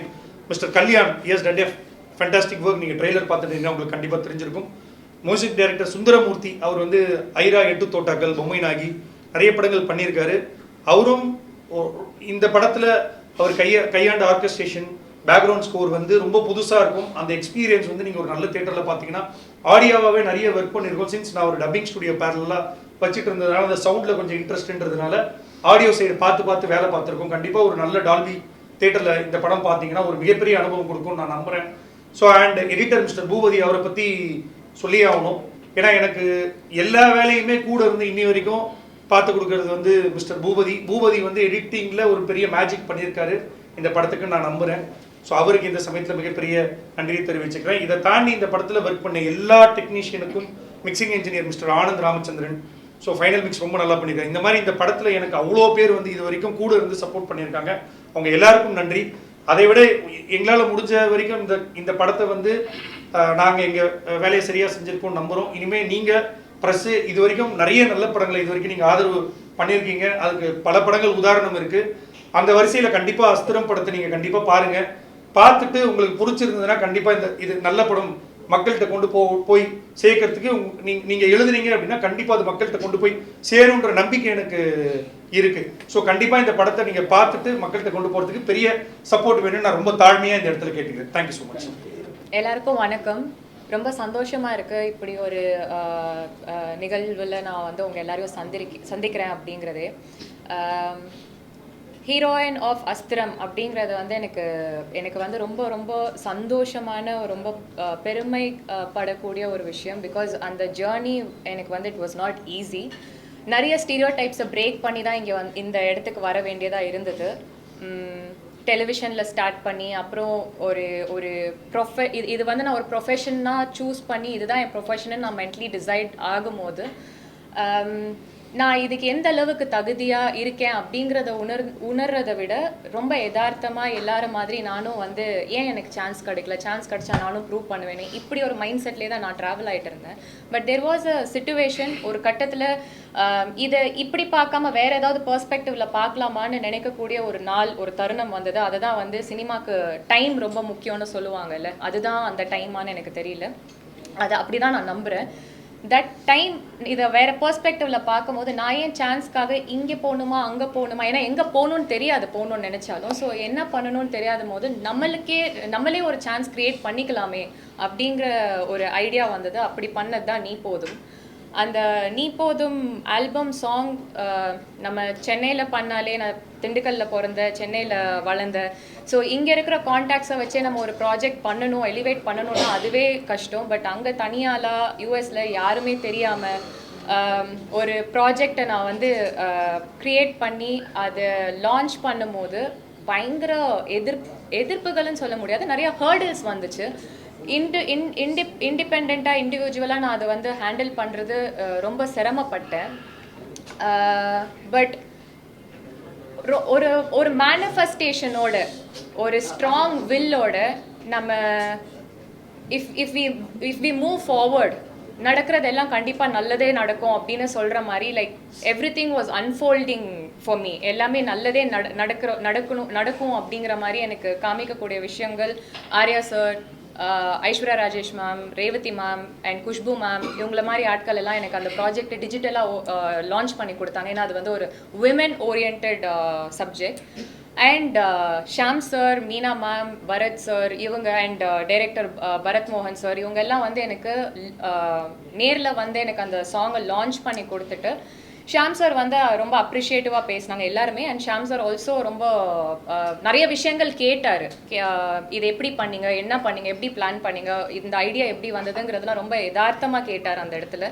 நானும் இதுக்கு எல்லாத்துக்கும் ரொம்ப யதார்த்தமாக பதில் சொன்னேன். அவர் வாழ்த்தினார். எல்லாரும் வாழ்த்துற மாதிரி இவரும் வாழ்த்துறாருன்னு சொல்லிட்டு நானும் ரொம்ப சந்தோஷப்பட்டு அதோட like I thought like what next அப்படிங்கிற மைண்ட் செட்டோட தான் நான் வீட்டுக்கு கிளம்பி வந்தேன். வித்தின் வீக் ஆர் 2 எனக்கு வந்து அரவிந்த் சார் கிட்ட இருந்து ஒரு கால் வந்தது. என்னோட நீ போதும் வந்து லேரி அண்ட் டி சீரீஸ் அவங்க கிட்ட தான் நாங்கள் பிஸ்னஸ் க்ளோஸ் பண்ணியிருந்தோம். லேரி ஆனந்த் சார் அவர் வந்து என்னோட காண்டாக்டை ஷேர் பண்ணியிருக்காங்க. இந்த மாதிரி ஒரு படம் நடக்குது, உங்களை ஹீரோயினாக நாங்கள் நிறைய ஹீரோயின்ஸ் பார்த்துட்ருக்கோம், நாங்கள் உங்களையும் உங்களோட ஒர்க்கையும் நாங்கள் பார்த்தோம், நாங்கள் உங்ககிட்ட பேசணும்னு நினைக்கிறோம், can you come to the ஆஃபீஸ்ன்னு கேட்டார் அரவிந்த் சார். ஷோர் சார்ன்னு சொல்லிட்டு மீட் பண்ணேன். அது வரைக்கும் எனக்கு தெரியாது இது என்ன ப்ராஜெக்ட், யார் ஹீரோ, எந்த டீட்டெயில்ஸுமே எனக்கு தெரியாது. நரேஷனில் உட்காந்து அங்கே தான் நான் அரவிந்த் சாரையும் ஜெகனையும் நேரில் ஃபர்ஸ்ட் டைம் மீட் பண்ணேன். அண்ட் ஒரு ரைட் டீம் அப்படின்னு இவங்க நம்ம ரைட்டான பீப்புளோட தான் ஒர்க் பண்ணுறோம் அப்படிங்கிறதுக்கு ஃபஸ்ட்டு நம்ம அப்சர்வேஷனில் வந்து விழுற விஷயம் அவங்க எவ்வளோ பிளான்டாக இருக்காங்க, எவ்வளோ ஆர்கனைஸ்டாக இருக்காங்க, எப்படி நம்மளை ரிசீவ் பண்ணுறாங்கங்கிறத பார்த்தாலே நம்மளுக்கு புரிஞ்சிடும். அந்த வகையில் இவங்க 2 பேருமே நான் அவ்வளோ நல்லா வெல்கம் பண்ணாங்க, அவ்வளோ ப்ரொஃபஷ்னலாக ஹேண்டில் பண்ணாங்க. அண்ட் டைரக்டர் சாரோட அந்த ஜேர்னி இப்போ சொன்னார் இல்லையா, 10 வருஷம் நானும் ஸ்ட்ரகிள் பண்ணியிருக்கேன், அவரோட அனுபவங்கள்லாம் வந்து இன்னொரு சக மனிதரை எப்படி நல்ல மாதிரி ட்ரீட் பண்ணணும் அப்படிங்கிறத அவருக்கு கற்றுக் கொடுத்துருக்குன்னு நினைக்கிறேன். Thank you so much sir for treating me so well and giving me this opportunity. And இந்த கதையாக கேட்கும் போது இந்த கண்டென்ட் எனக்கு ரொம்ப பிடிச்சிருந்தது. என்னோட இந்த ஜேர்னியில் நான் கற்றுக்கிட்ட ஒரு விஷயம், நான் நம்புகிற விஷயம், ஒரு நல்ல படத்தில், ஒரு ஜெயிக்கக்கூடிய ஒரு படத்தில் நான் இருந்தேன்னா கண்டிப்பாக நானும் ஜெயிப்பேன் அப்படிங்கிற கான்ஃபிடென்ஸில் தான் இந்த படத்துக்குள்ளே நான் வந்தேன். அண்ட் ஷாம் சார் சொன்ன மாதிரி ஜெகன் வந்து பார்க்க தான் ரொம்ப silent and very young he looks, but thought process wise அவர் வந்து பயங்கரமாக எழுதுவார். அவரோட இவங்க ஆஃபீஸில் பர்ஃப்யூம்னு சொல்லிட்டு ஒரு இங்கிலீஷ் ஃபில்மோட போஸ்டர் நான் பார்த்தேன். அந்த படம் பர்சனலாக எனக்கும் ரொம்ப பிடிச்ச ஒரு ஃபில்ம். அது வந்து சைக்கோ த்ரில்லரோட படம். அதை பற்றி நான் கேட்கும் போதே நானும் ஜெகனும் அங்கேயே கிளிக் ஆகிட்டோம். ஸோ அங்கேருந்தே எனக்கு வந்து ஒரு கம்ஃபர்ட் கிடச்சிச்சு. Okay, it's a very nice team, I can confidently ஒர்க்குங்கிற ஒரு ஃபீலிங் கொடுத்தாங்க. அங்கே லொக்கேஷன் போனால் ஜென்ரலாக எல்லாருக்குமே ஒரு ஹெசிடேஷன் இருக்கும்ல, எவ்வளோ கம்ஃபர்ட் இருக்கும், நம்ம எங்கே போகிறோம், அதுவும் அவுட்டோர் ட்ராவல் பண்ண போகிறோம், எப்படி நம்ம ஸ்டே பண்ண போகிறோம், என்னெல்லாம் இவங்க நம்மளுக்கு கம்ஃபர்டபுளாக ப்ரொவைட் பண்ணுவாங்கங்கிறது தெரியாது. அங்கே போய் பார்த்தா ப்ரொடியூசர் சார் வந்து அங்கே ஒரு ஹோம்லி ஆம்பியன்ஸே செட் பண்ணி வச்சுருந்தாரு. I never felt left out anywhere, எங்கேயுமே தனிமையாக ஃபீல் பண்ணலை, அன்சேஃபாக ஃபீல் பண்ணல. அந்த செக்யூரிட்டி தான் எல்லா ஆக்டர்ஸ்க்குமே ரொம்ப இம்பார்ட்டண்ட். ஏதாவது ஒன்று குறையுது அப்படின்னா, ஏதாவது ஒன்று மிஸ் ஆகுது அப்படின்னா நம்மளுக்கு ஒரு ஸ்ட்ரெஸ் வரலாம், ஒரு அப்செட் ஆகிட்டோம் அப்படின்னா நம்மளால சரியாக பெர்ஃபார்ம் பண்ண முடியாது. பட் எனக்கு அந்த மாதிரி எந்த விதமான கஷ்டமும் கொடுக்காம என்னை அவங்க வீட்டு பொண்ணு மாதிரி பார்த்துக்கிட்டாங்க. அதுக்கு ரொம்ப ரொம்ப நன்றி சார், தேங்க்யூ ஸோ மச். அவரோட ப்ரொடக்ஷனில் ஒர்க் பண்ணுறதுக்கு அவ்வளோ கம்ஃபர்டபுளாக நான் ஃபீல் பண்ணேன். Then comes Ranjith. ஒரு சின்ன எக்ஸ்பீரியன்ஸ் இருக்குது ஃப்ரம் டெலிவிஷன் டு டுடே அஸ்திரமில். ஒரு இன்டர்மீடியட் லெவலில் நம்மளுக்கு ஒரு பர்ஃபார்மன்ஸ் தெரியும்னா ஷாம் சார் வந்து பயங்கர அட்வான்ஸ்டு ரேஞ்சில் இருக்காங்க. ரஞ்சித் வந்து he's a fresher as an actor. அது மட்டும் இல்லாமல் இந்த படம் ஷாம் சாரோட ஷோல்டர்ஸில் தான் ட்ராவல் ஆகுது என்டையர் ஃபில்ம். நாங்கள் எல்லாருமே வந்து அவரை குஷன் பண்ணுற ஒரு கேரக்டர்ஸில் தான் இருக்கோம். அப்படின்னும் போது ரஞ்சித் வந்து த்ரூ அவுட்டாக ட்ராவல் பண்ணுறாரு ஷாம் சார் கூட. அவரோட பெர்ஃபார்மன்ஸ் வந்து அவ்வளோ இம்பார்ட்டன்ட். பிகாஸ் ஒருத்தர் ஒரு சீனில் ப்ராப்பராக பெர்ஃபார்ம் பண்ணலைனாலும் மொத்த சீனும் இறங்கிடும் போது அவருக்குமே ஒரு பெரிய ரெஸ்பான்சிபிலிட்டி இருக்குது. பட் எந்த இடத்துலையுமே படம் பார்த்ததுக்கு அப்புறமும் சரி, இல்லை ட்ரெய்லர் பார்த்துட்டும் சரி, friends circle, family circle, anywhere எங்கேயுமே ஒரு நெகட்டிவ் கமெண்ட்டோ இல்லை ஒரு முக சுருக்கமோ எதுவுமே இல்லை. அவ்வளோ அப்ரிஷியேட் பண்ணியிருக்காங்க. this happened only because Ranjit had that open mind to learn. He was completely open to learn and perform well. Thank you so much, Ranjit. And Jeeva Ravi sir, thank you for being a part of this film, sir. நீங்க சொன்ன மாதிரி combination scenes கிடையாது நம்மளுக்கு. ஆனால் இவங்களோட character is kind of the base for the film. அதுதான் வந்து ஒரு இட் கிரியேட்ஸ் த ரூட் அப்படின்னும் போது he played a very prominent role. நான் ஜீவா ரவி சாரை வந்து நிறைய ஆட்ஸில் பார்த்துருக்கேன், மிருதன் ஃபில்மில் பார்த்துருக்கேன், எல்லா இடத்துலையுமே வந்து ஒரு நெகட்டிவ் ஷேடில் ப்ளே பண்ணியிருப்பாங்க. பட் இங்கே கம்ப்ளீட்டாக ஒரு எமோஷ்னல், நீங்கள் ட்ரெய்லர் பார்த்துருந்தீங்கன்னா தெரிஞ்சிருக்கும், அவரோட ஒரு க்ரைங் சீக்வன்ஸ் வச்சுருப்பாங்க, பயங்கர எமோஷ்னலாக இருக்கும். அது நம்ம வீட்டுக்கு திரும்பி போகும்போது கூட அது மைண்ட்லேயே ஓடிட்டு இருக்கோம். அந்த மாதிரியான ரொம்ப இம்பார்ட்டண்ட்டான ப்ராமினெண்ட்டான ரோல் ப்ளே பண்ணியிருக்காரு. அண்ட் எங்கள் எல்லாருக்குமே ஒரு இம்பார்ட்டன்ஸ் இருக்குது. பட் நாங்கள் எல்லாருமே we keep cushioning that main person Shaam sir. And Shaam sir, thank you so much for being that comfortable person. ஒரு 20 வருஷத்துக்கும் மேற்பட்ட உங்களோட இந்த ஜேர்னியில் heroines like Jyothika ma'am, Simran ma'am, Trisha மேம்லாம் டெபியூ ஆனது, அசன் மேம்லாம் டெபியூ ஆனது எல்லாருமே உங்கள் கூட தான். அப்படின்னும் போது நானும் உங்கள் கூட டெபியூ ஆகிற ஒரு வாய்ப்பு கிடச்சிருக்குங்கிறதே நான் வந்து ரொம்ப பெரிய வரமாக நான் பார்க்குறேன். And not every one will have that heart to say okay இந்த பொண்ணை காஸ்ட் பண்ணுங்கள், இந்த பொண்ணை வந்து ஹீரோயினாக போடுங்க அப்படின்னு எல்லாராலும் சொல்ல முடியாது. பட் நீங்கள் அதை மீறி என்னை அங்கே லான்ச்சில் என்னை அப்ரிஷியேட் பண்ணது இல்லாமல் நீங்கள் இங்கேயுமே வந்து என்னை ரெஃபர் பண்ணியிருக்கீங்கன்னா அந்த மனசே வந்து நான் கடவுளாக பார்க்குறேன். So because breaking the stereo types and becoming a heroine, அதுவும் டெலிவிஷன் சொல்லி நம்மளை அழுத்தி ஒரு ப்ரெஷருக்குள்ளே வைக்கும் போது அதை பிரேக் பண்ணி வெளியே வந்து ஷோ ஆஃப் பண்ணணுங்கிறது வந்து I hate that strong will, and that will maybe introduced me to people, kind-hearted people like you, director and the producer. So this entire team is like a very close to my heart team. And Nilalgal Ravi sir, such a legendary actor. Rajini சாரோடலாம் அவரோட combinations எல்லாம் பார்த்து நான் அவ்வளோ ரசிச்சிருக்கோம், enjoy பண்ணியிருக்கோம். அவர் கூட first day எனக்கு combination shot வரும்போது ஒரு நர்வஸ்னஸோடு உட்காந்துட்டு இருக்கேன். அவர் வந்து தமிழ் பேசியாமா? சார் தமிழ் பொண்ணு தான், திண்டுக்கல் பொண்ணு, மூக்கு அழகாக இருக்குது, உனக்கு வந்து நல்லா வந்துருவ நீ பாரு அப்படின்னு ஒரு வார்த்தை சொல்லும் போது அந்த நர்வஸ்னஸ் எல்லாம் தொப்புன்னு உடஞ்சிருச்சு. ரொம்ப கம்ஃபர்டபுளாக ஃபீல் பண்ணேன். இப்படி எல்லாருமே என்கரேஜிங்காக மோட்டிவேட்டிங்காக தான் இருந்தாங்க. அது எனக்கு ரொம்ப சந்தோஷமாக இருக்குது. Now I can very honestly and proudly say, இந்த அஸ்திரம்ங்கிற படம் என் வாழ்க்கையில் எனக்கு கடவுள் கொடுத்த அஸ்திரம். இதை வச்சு இதை வரமாக கொடுத்துருக்காரு, இங்கேருந்து யூ டேக் ஆஃப் அப்படின்னு சொல்லி எனக்கு கிடைச்ச வரமாக நான் பார்க்குறேன். ஃபர்ஸ்ட் ஆஃப் ஆல் எனக்கு என்னுடைய அப்பாவுக்கு நன்றியை தெரிவித்துக்கிறேன். என் அப்பா இல்லாமல் நான் இல்லை. இப்போது பெஸ்ட் மூவிஸ் அப்படிங்கிற ப்ரொடக்ஷனில் வந்து எங்கள் அப்பா வந்து ஜெயிக்கணுங்கிறதுக்காகவே நம்ம டைரக்டர் சொன்ன மாதிரி 10 நியூ டைரக்டர்ஸ் கொண்டு வரணும் அப்படின்றது ரொம்ப ஆசைப்படுறாரு. அது எத்தனை பேருக்கு பிடிக்கும்னு தெரியல. அது ஒரு வாழ்க்கை கொடுக்கணும்னு ஆசைப்படுறாரு. அவர் காசு இழந்தாலும் ஒரு 10 டைரக்டருக்கு வாழ்வு கொடுக்கணும், நம்ம பேரை சொல்லணும் அப்படின்றதுக்காகவே அவர் வந்து, நான் கூட சொன்னப்போ ஒரு 2-3 படங்கள் சம்பாதிச்சுட்டு அடுத்த படத்துக்கு போகலாம் அப்படின்னு சொன்னேன். இல்லைப்பா, என்னோட ஆம்பிஷன் 10 படம். அந்த 10 படமே வந்து புது டைரக்டர் கொடுக்கணும்னு சொல்லி விருப்பப்படுறாரு. அவரோட ஆசையை வந்து நிறைவேற்றணும்னு உங்கள்கிட்ட கேட்டுக்கிறேன். And director Aravind Rajagopal sir பற்றி சொல்ல வேண்டியதே இல்லை. இப்போ இந்த மீடியாவில் சொல்கிறது தாண்டி படத்தில் பார்த்து தெரிஞ்சுக்கணும்னு ஆசைப்பட்றேன். என்னதான் மீடியாவில் நான் ப்ரொமோட் பண்ணி சொன்னாலும் end of the day cinema தேட்டரில் பார்த்து தான் நீங்கள் தெரிஞ்சுக்கணும்னு ஆசைப்பட்றேன். அண்ட் ஆக்டர் ஷாம் சாருக்கு ரொம்ப தேங்க்ஸ் சொல்லிக்கிறேன் சார்.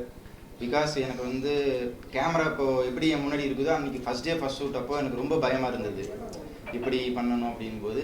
அப்போ எனக்கு ஷாம் சார் வந்து ரொம்ப ஃப்ரீடம் கொடுத்து, தம்பி பண்ணுடா நல்லா பண்ணுவேன் அப்படின்னு சொல்லி எனக்கு ஒரு ஈகோயிஸ்டிக் எதுவுமே இல்லாமல் அவரோட ஃப்ரெண்டுக்கிட்ட எப்படி பழகி பேசுவாரோ ஸோ அந்த மாதிரியே என்கிட்ட பழகினார். Thank you so much sir. And thank you Niranjani ma'am. இந்த படத்தில் எமோஷனல் சீன்ஸ் நிறையா பார்ப்பீங்க. And coming to the point, Jeeva Ravi sir சொல்ல வேண்டியதே இல்லை. அவர் கிட்டத்தட்ட சீனியர் ஆக்டர், ரொம்ப வருஷமாக அப்பாக்கள் கேரக்டர், இன்னுமே அப்பாக்கள் கேரக்டர் 20-25 வருஷத்துக்கு நடிப்பாருன்னு நான் நம்பிட்டு இருக்கேன். அண்ட் ரைட்டர் ஜெகன் ப்ரோ பற்றி சொல்லி ஆகணும்.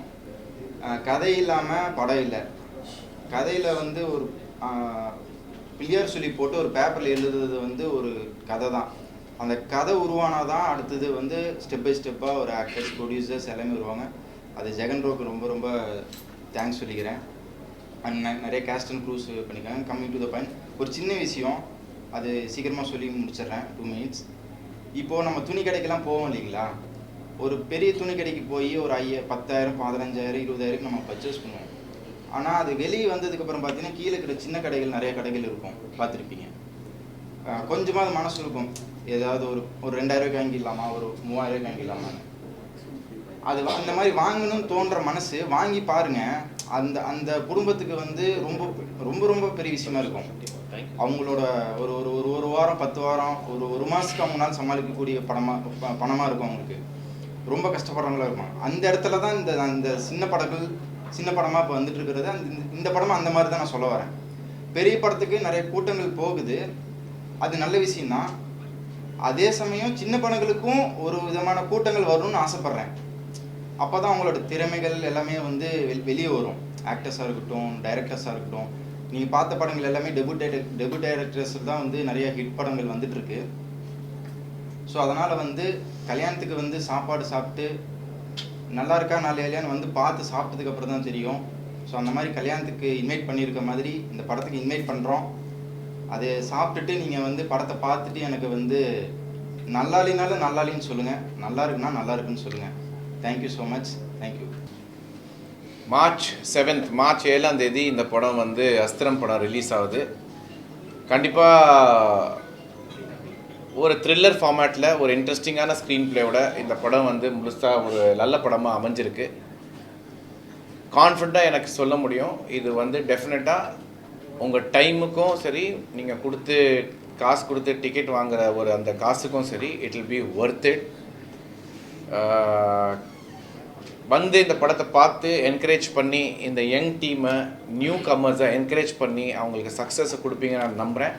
அஸ்திரம் releasing on March 7th. Please watch it in theatres. Thank you.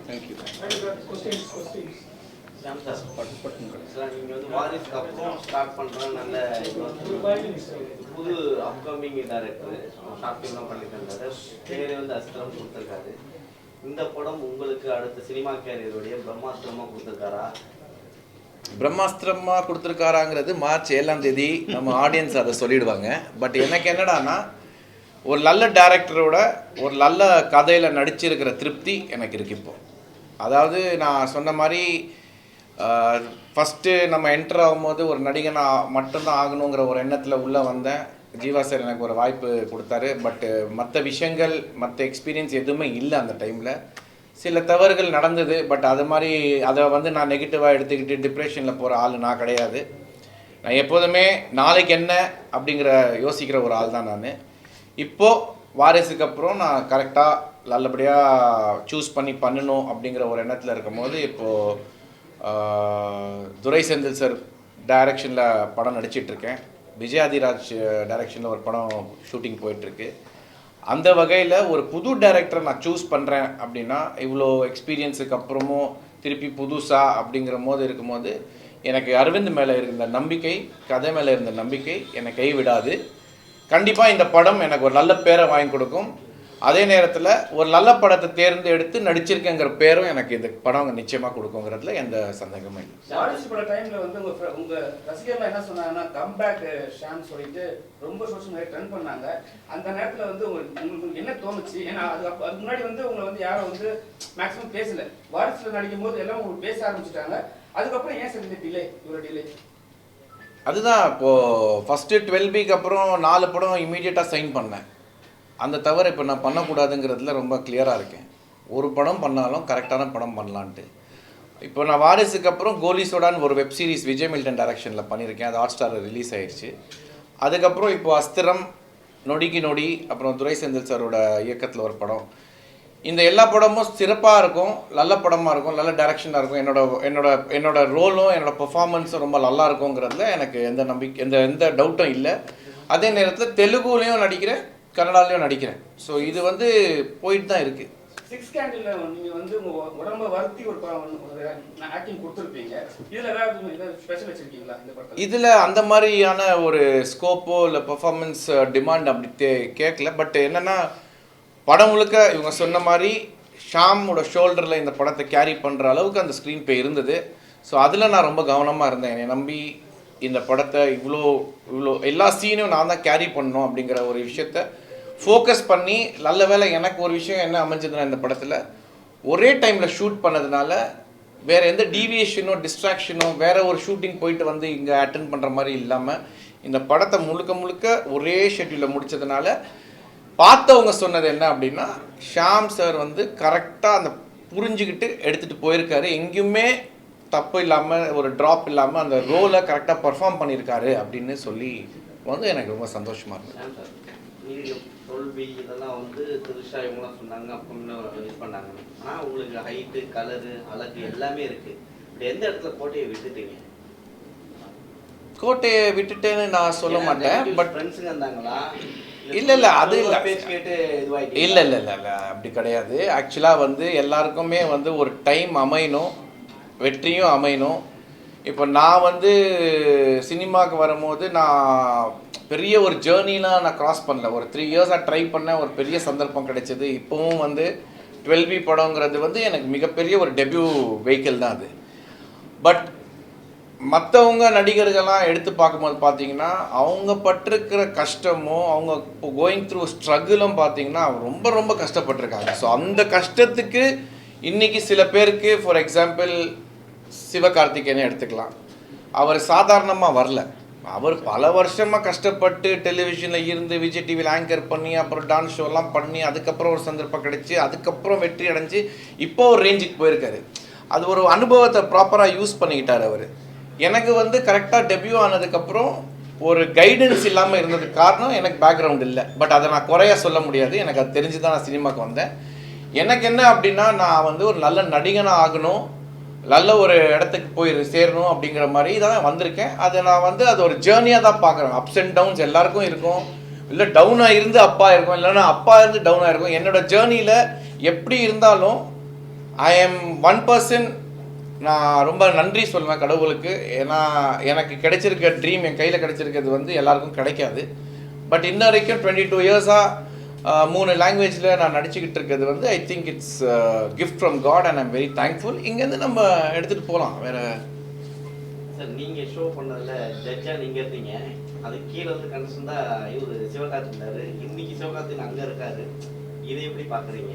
சந்தோஷமாக இருக்குது. ஏன்னா அந்த ஷோ நடக்கும்போதே நான் சிவகார்த்திகேயன்ட்ட ஒரு தடவை இல்லை 5 தடவை சொல்லியிருக்கேன், இந்த மாதிரி உனக்கு கிஃப்ட் ஆஃப் த கேப், அந்த காமெடி சென்ஸ் எல்லாமே உனக்கு இருக்குது சிவா, கண்டிப்பாக உனக்கு ஒரு சான்ஸ் கிடைச்சா நீ வேறு மாதிரி டேக் ஆஃப் ஆகிடுவேன். ரெண்டாவது என் வீட்லேயும் சரி எல்லார் வீட்லேயும் சரி நீ வந்து கிட்ஸை ரொம்ப அட்ராக்ட் பண்ணுற, அந்த மாதிரிலாம் சொல்லியிருக்கேன். ஸோ இன்றைக்கி அவரோட சக்ஸஸ் வந்து எல்லாருக்கும் சர்ப்ரைஸாக இருக்கலாம், பட் எனக்கு வந்து அது கண்டிப்பாக நடக்கும்னு அப்பயே நான் உணர்ந்து அவர்கிட்ட சொல்லியிருக்கேன். அவரே என்னை இப்போ பார்க்கும் போதெல்லாம் வந்து பார்த்து பேசுவார், பேசும்போது சொல்லுவார், சார் அன்றைக்கே சொன்னீங்க சார், இந்த கிஃப்ட் ஆஃப் த கேப்பு மக்களுக்கெல்லாம் பிடிச்சிருக்குன்னு, அது இப்போது நடந்துகிட்ருக்கு சார், தேங்க்யூ சார். அதெல்லாம் வந்து சக்ஸஸ் வந்து it is like how you take it. நம்ம எப்படி எடுத்துக்கிறோம். நான் வந்து குஷியில் ஒரு ஃப்ரேமில் நடிச்சிருந்தேன் விஜயண்ணாவோட, கட் பண்ணால் நான் அப்போது 2 வருஷத்துக்கு அப்புறம் ஹீரோ ஆகினேன். அதெல்லாம் எனக்கு வந்து ஒரு சந்தோஷமான ஒரு பீரியடாக இருந்தது. இப்போது சிவகார்த்திகேயன் அந்த மாதிரி பண்ணுறாரு. பட் நான் எப்படி பார்க்குறேன்னா, கம்பேரிசன் பண்ணாமல் நீ உன் வாழ்க்கையில் நீ சந்தோஷமாக இருக்கியா, நிம்மதியாக இருக்கியா, நீ பண்ணுறதுல சந்தோஷம் கிடைக்குதா, ஜஸ்டிஃபை பண்ணுறியா, சினிமாவை வந்து நேசிக்கிறியா அப்படிங்கிறத தான் நான் பார்த்துட்ருக்கேன். அந்த வகையில் எனக்கு சினிமா இது வரைக்கும் எனக்கு கொடுத்துருக்கிறதுல எனக்கு ரொம்ப சந்தோஷம். ஸ்ட்ரகிள், ஃபைட், பேட்டில் எல்லாருக்கும் இருக்குது. அது மாதிரி நானும் அதை பாசிட்டிவாக எடுத்து போயிட்டுருக்கேன், அவ்வளோதான். டேரக்டர் அப்கமிங்கில் வரீங்க, இப்போ ஷாம் சார்ட்ட கதை சொல்லியிருக்கீங்க, உங்களுக்கு பெரிய இந்த கதை எல்லாருமே பண்ண கதை தான் தமிழ் சினிமாவில் வருது. ஸோ நீங்கள் என்ன ஸ்பெஷலாக இதை காட்ட போகிறீங்க? ஏன்னா டைம் ட்ராவலிங் நிறைய வந்துருச்சு. இது டைம் ட்ராவல் இல்லை, இது டைம் ட்ராவல் கதை கிடையாது, இது கம்ப்ளீட்லி ஒரு கிரைம் இன்வெஸ்டிகேஷன் படம் தான். தமிழ் சினிமாவில் எல்லாமே எடுத்த கதையாக தான். ஸோ நீங்கள் என்ன ஸ்பெஷலாக காட்ட போகிறீங்க? நீங்கள் அப்கமிங்கில் வரீங்கல்ல, புதுசாக காட்டணும்ல, அப்படி காட்டுறதுக்கு என்ன இல்லை, புதுசாக சில எலிமெண்ட் இருக்குது, இந்த சர்ப்ரைஸ் எலிமெண்ட் படத்தில் கண்டிப்பாக இருக்குது. ஆனால் அதை என்னால் இந்த சமயத்தில் ரிவீல் பண்ண முடியாதுன்னு நினைக்கிறேன். நீங்கள் படம் பார்த்துட்டு நம்ம பேசணுன்னா நிறைய பேசலாம் சார்.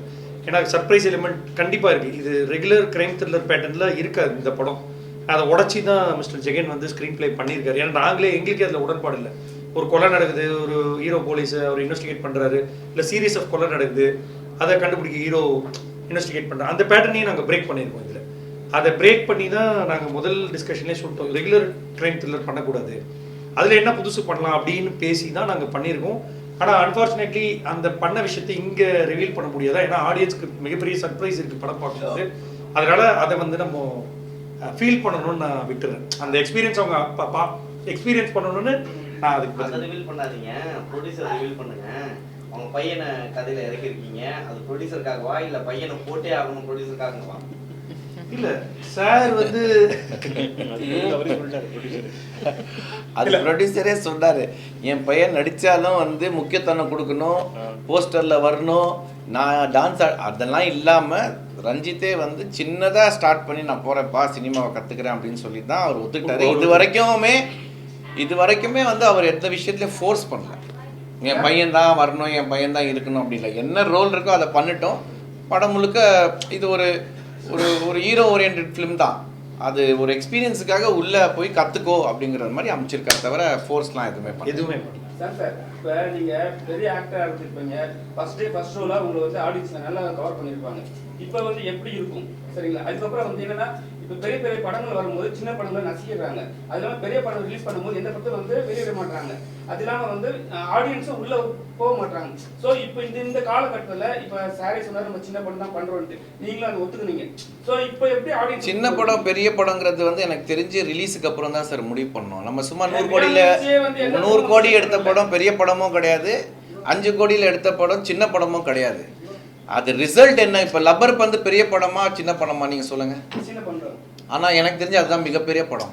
5 கோடி போட்டு 25 கோடி எடுக்கிறது தான் மிகப்பெரிய ஸ்ட்ரென்த். அதுதான் வந்து பிஸ்னஸ் ஸ்ட்ராட்டஜியாக இருக்கும். துணிவு பற்றி பேசல நான் சொல்ல வர்றது வந்து சின்ன படம் பெரிய படம் வந்து சக்ஸஸ் ரேட் வச்சு தான் போவோம். அதனால கண்டென்ட் ஜெயிச்சிருச்சுன்னா அது பெரிய படம். இன்னைக்கு வந்து லப்பர் பந்து வந்து மிகப்பெரிய படம். ஓட்டப்பந்தயம்னா எல்லாம் ஓடணும்ல, ஓட்டப்பந்தயம்னா எல்லாம் ஓடணும்ல. ஆமா, விடாமுயற்சி ஒரு படம் வந்துச்சு, எந்த படமும் வரவே இல்லையே, ஏன் அது சொல்லுங்க. அதுக்கு நான் ஏன் பதில் சொல்லணும்னு தெரியலையே. இல்ல நீ ஃபர்ஸ்ட் நீ ஒரு நிமிஷம், விடாமுயற்சிக்கும் எனக்கு என்ன சம்பந்தம்? இல்ல சார், நீங்க சின்ன படம் இல்ல, எது சின்ன படம் இல்ல? சின்ன படம் லப்பர் பந்து ஒரு சின்ன படம் இல்ல, அது வந்ததுக்கு அப்புறம் வெற்றி பெற்ற. அவரு சொன்னது வந்து பெரிய படம்னு சொல்லும் போது நான் அவர்கிட்ட என்ன கேட்டேன்னா, சின்ன படமும் பெரிய படம் நீ எப்படி வித்தியாசப்படுத்துவேன்னு கேட்டேன். எனக்கு தெரிஞ்சு சக்சஸ் ஆகிறது தான் பெரிய படம். இங்க சின்ன படங்கள் ரசிக்கிறாங்களா இல்லையா? எல்லா படமும் ரேஸ்ல போயிட்டு அதுல வந்து ஜெயிச்சு வருது. ஓகே, அந்த வீட்ல வந்து அந்த படம் மட்டும் தான் ரிலீஸ் பண்ணாங்க, வேற எந்த படத்தையும் வந்து ரிலீஸ் பண்ண விடல அந்த சைடுல. அதுக்காக தான் சோ இந்த மாதிரி சிச்சுவேஷன் நீங்க மாட்டீங்கன்னா என்ன பண்ணுவீங்க? படங்கள்லாம் அமுக்குறாங்களா இல்லையா, அதான் கேள்வி. நசிக்கிறாங்களா இல்லையா சிறு படங்களுக்கு? அப்படி ஒன்றும் நடக்கல சார். தளபதி படம் வரும்போது அவருக்கு தான் அந்த மாஸ் ஓப்பனிங் இருக்கும், அதே மாதிரி தலை வரும்போது அவருக்கு தான் மாஸ் ஓப்பனிங் இருக்கும். அந்த நேரத்தில் ஒரு கஷ்டப்பட்டு ஒரு தயாரிப்பாளர் வந்து ஒரு 4 கோடிக்கு ஒரு படம் எடுத்ததை போய் அங்கே போய் போட்டு நான் ஈக்குவலாக ஓடுறேன் அப்படின்னு சொன்னார்னா அது தப்பான விஷயம். சார் அடுத்த வாரமே 10 படம் ரிலீஸ் பண்ணாங்க, சின்ன படங்கள் மட்டுமே. அந்த வீக் வந்து அந்த படம் மட்டும் தான் ரிலீஸ் பண்ணாங்க. ஸோ அதுக்காக இது மாதிரி விஷயத்துல வந்து பெரிய பெரிய ப்ரொடியூசர்லாம் வந்து சிறுபட தயாரிப்பாளரை வந்து நசிக்கிறாங்க உடனே. இல்ல சார், நசுக்கிறாங்கிற வார்த்தை தப்பான வார்த்தை. யாரும் நசுக்க முடியாது. உனக்கு அந்த தெம்பு இருக்கணும் ஒரு தயாரிப்பு. இல்லைங்க, நான் முடிச்சிடறேன். நீங்க ஒரு கேள்வி கேட்குறீங்க, பதிலுக்கு அப்புறம் பதில் சொல்றதுக்கு முன்னாடியே இன்னொரு கேள்வி தூக்கி போடுறீங்க. நசுக்க முடியாது யாரும். அந்த தயாரிப்பாளருக்கு அந்த ஸ்ட்ரென்த் இருந்துச்சுன்னா நான் என் படத்தை வெளியில் கொண்டு வருவேன், மக்களுக்கு அதை வந்து பார்க்க நான் வந்து எப்படியாவது உருவாக்குவேங்கிறது தான் ஸ்ட்ரென்த்து. இது என்னை அமுக்குறான், அவன் என்னை இழுக்கிறான் அப்படின்னு நீ சொல்லிட்டு இருந்தேன்னா நீ ஃபிட்டு கிடையாது இண்டஸ்ட்ரிக்கு. நீ தெளிவாரு. நீ வந்து ஒரு விஷயத்த நம்புற, நான் அதை தயாரிச்சிருக்கேன், நான் நடிச்சிருக்கேன் அப்படின்னா அதை நான் வெளியில் கொண்டு வந்து காட்டுறேங்கிறது தான் நம்மளோட ஸ்ட்ரென்த்தாக இருக்கணும். தவிர இவன் என்னை அமுக்குறான், அவன் பிடிச்சி என்னை இழுக்கிறான் அப்படின்னா நம்ம அதுக்காக நம்ம ஃபிட்டு கிடையாது. ஓட்டப்பந்தயத்தில் நம்ம ஓடுறோம் அப்படின்னா ஃபிட்டாக இருக்கணும். இதுதானே இப்படி தானே இருக்க முடியும்.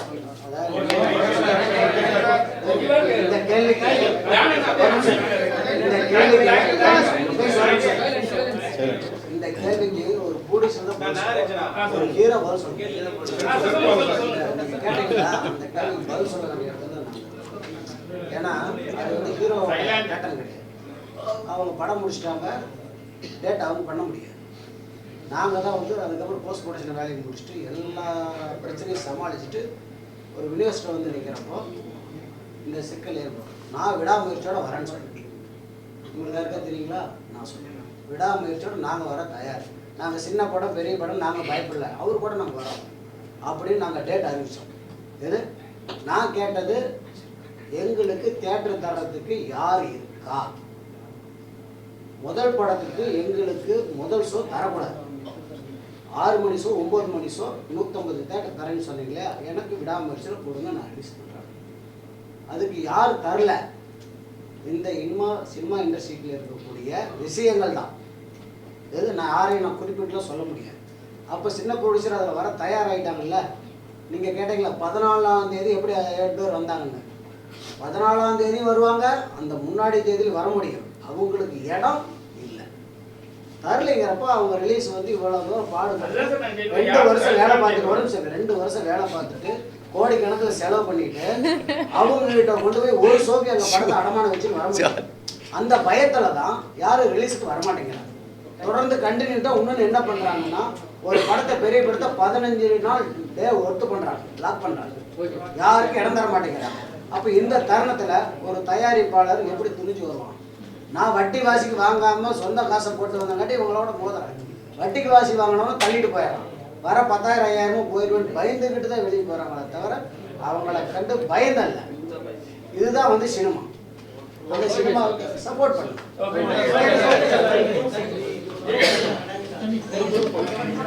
ஜான் இதை கொஞ்சம் முன்னாடி வணக்கத்தை போட்டு. ஓகே, தேங்க்யூ, நன்றி.